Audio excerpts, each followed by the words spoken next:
You have been sober throughout all of this, perhaps more than most. Having said that, the markets, of course, have continued to push higher on a relative basis to, I think, perhaps some of your earlier sober analysis. How are you thinking about things now? The markets are, while moving lower, are still marginal relative to, I think, maybe the way you were thinking earlier. Good morning, Andrew. Look, the market is looking for an anchor.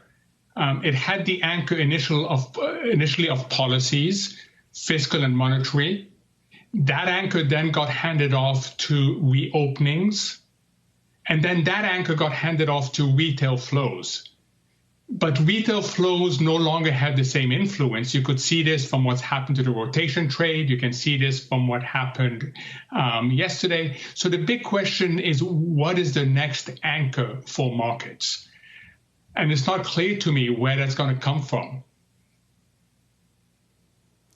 And so as you think about this, to the extent that the market takes a pause or perhaps even tumbles, you know, I remember we used to ask you, do you buy on the dip? And you said no. Do you feel differently now? So I think people should be ready for more volatility.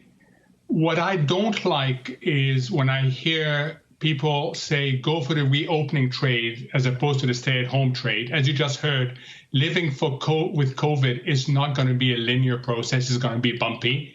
I also don't think you should fade the U.S. in favor of other markets, especially not emerging markets. They're going to get hit even harder. So the relative calls for me are pretty straightforward. The absolute call is really tricky because it depends on your feel for technicals. And I don't enjoy betting on moral hazard, which is the other way people are playing this market, which is betting on more policy. They're betting on the Fed imposing yield curve control. I'm not comfortable doing that. But if you're comfortable doing that, I can understand why you would. Well, let me ask you about that when it comes to policy. As we see continued breakouts and spread of coronavirus throughout the country, there is, at least among some investors, an expectation that the government, putting even aside the Fed, but in terms of government programs for small businesses and the like, if you thought those were ending, there's now, I keep hearing, a renewed view that maybe they will come back. And some of them should come back, but they should be much more focused. They should be pro-work. And importantly, they should be combined also with two other sets of policies, which is, one, making sure we can live with COVID well, which is a health emphasis policy-driven approach. And secondly, preparing for the world after COVID. But Andrew, if you put all that together, that's a lot for this Congress to get through before November.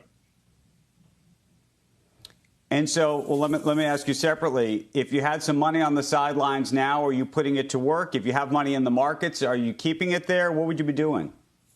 So I have money on the sideline, and I missed the last rally of the last 3 weeks. I'm not putting it to work here. When it comes time to put it to work, I will be putting it to work in names that are, quote, under the umbrella. And there's two types of umbrella out there. If you are comfortable with moral hazard, the umbrella supported by the Fed, which involves high-quality bonds and certain high-yield bonds. If you're comfortable with a market-based umbrella, it is companies with very strong balance sheet and positive cash flow generation. And there's quite a few of them, by the way, out there. And I suspect they will continue to do well, albeit in a very volatile fashion.